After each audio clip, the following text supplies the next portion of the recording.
Welcome to another video. In this video, we discuss about tidal energy. Tidal energy is form of ocean energy. Another two forms are wave energy and ocean thermal energy. The curved land along the sea forms natural bay or bases. Tidal energy is produced by the surge or movement of ocean water into or out of the basin during rise and fall of tides. Often, waves and tides are confused with each other. Tides are formed because of gravitational force between sun, moon and earth. Waves form because of force of wind on surface water of sea. Barrages are constructed across basin. Tides contain large amount of potential energy which is used for power generation. Turbines inside the barrage harness the power of tides. There are four types of tides. High and low tides related with the height of the tides.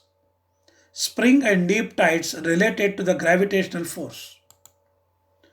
When sun, moon and earth fall in line, both sun and moon attraction acts on the water, creates a large bulge.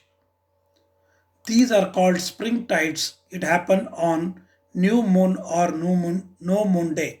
When sun and moon come in 90 degrees to each other, attraction on water will be low, which produces neap tides. Let's learn how tidal power plant works. The main components of tidal power plant are barrage, sluice gates and powerhouse. When the high tides are formed in the sea, the gates are opened and water flows from sea into the basin.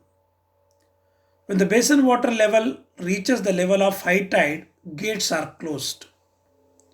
When the low tide occurs in the sea, gates are opened. Water from basin, which is having high potential energy, will pass over steam turbine and rotates it, which is connected to the generator which produces the electricity. In this way, the tidal power is converted into electrical power. The above cycle is repeated during each tidal cycle. Thank you for watching this video. Do subscribe my channel and visit website kdedutech.in for more interesting videos and different courses on engineering subjects. Thank you.